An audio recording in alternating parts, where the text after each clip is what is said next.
Hello, Mark Kulababa here, President and CEO of Atomera Minerals Corp. Today I'm going to talk to you about the Keystone Prospect. This is the third video in a series about developing targets on the Buckhorn 2.0 Gold Project. This map shows our various projects, and you can see Buckhorn tucked right up against the Canadian-US border. It's about 80 kilometers by road to Kinross's Kettle River Mill, which is currently under care and maintenance. The Buckhorn 2.0 project is 36 square kilometers, and we own that 100%. It's the area shown in red. In the central area is the Buckhorn mine, originally discovered by Crown Resources, mined by Kinross up until 2017. They produced 1.3 million ounces of gold, average grade 13 grams per ton.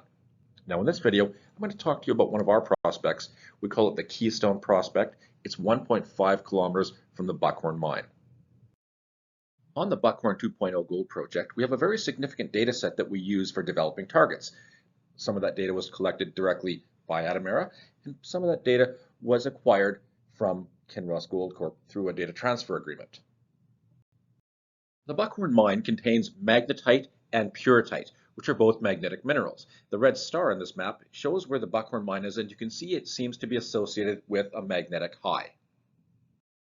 Now I'm placing gold in soil over top of the magnetics, and you can see a nice cluster developing in this area along the margins of that magnetic feature.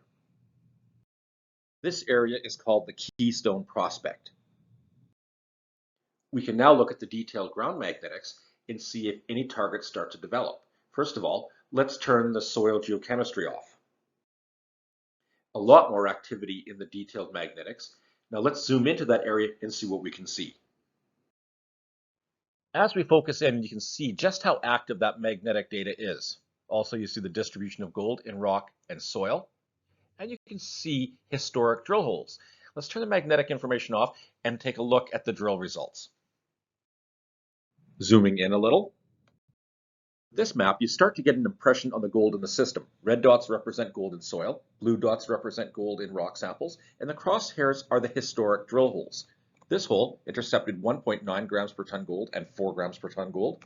This one here, 3 and 7 grams per ton gold. And in between those two holes, you have 45 grams per ton over 1.5 meters. What's important here is the rocks that host the gold are similar to the rocks that host the gold at Buckhorn in that they're both skarn. Okay, so that's very important. They're both skarn. Now let's take a look at a cross-section between A and B.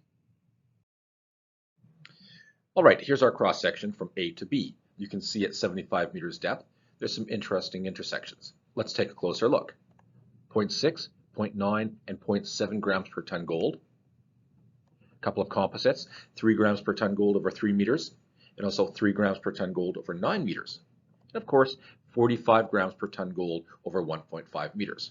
What we do next is apply this information to modern software to generate grade shells. Let's take a look. These computer-generated grade shells give us some direction on where we should go. Now let's project this back up to plan view. North is at the top of the page. You can see the 3 drill holes of interest, and you can see the grade shells in green that are projecting up to the northeast. Now for us to test that, we need a series of drill holes to test those limits. Something like this. Let's go back a step and put the magnetics back on. Okay, back to the magnetics. Here's the drill hole that intersected 45 grams per ton gold. Here's an interesting magnetic feature. It's a mag high associated with a mag low, and it's immediately adjacent to the 3 vertical drill holes that intersected good gold values.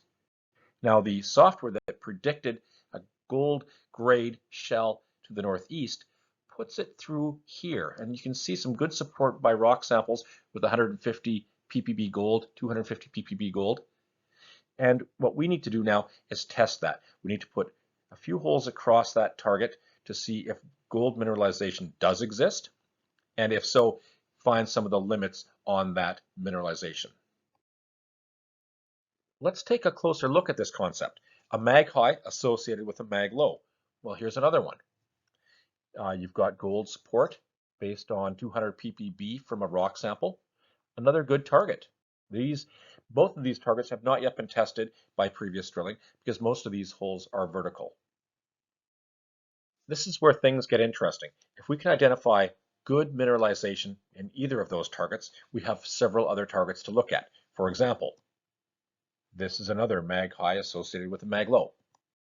Another one here, here, and here. Last but not least, we have another target. There's a target area where we see gold clustering in soils and rocks in this area here. Now that area is marked by a subtle or modest mag feature. And when we went back to the VTEM data, after developing the targets in the area, we recognized a subtle EM conductor, making this a very attractive target. So in a summary, we have geochemistry in both rocks and soils, we have subtle mag, and we have a conductor. This is a very interesting target, and it's something we'll want to pursue this year. The Keystone Prospect is a compelling target defined by multiple layers of exploration data. The geology is similar to what you see at the Buckhorn mine. There is a presence of magnetic minerals based on what we see in the magnetic signature. We see conductivity suggesting the presence of sulfides. Gold in soil and surface rocks provides much needed support for any target. But for me, the fact that you've got high-grade gold in drill holes elevates this target significantly. I hope this video gives you a better understanding of why we are so excited by this target. I look forward to drilling it later in the season. I also look forward to bringing you more information on this target as well as others. Please leave your comments below. Thank you for listening and have a great day. Bye-bye.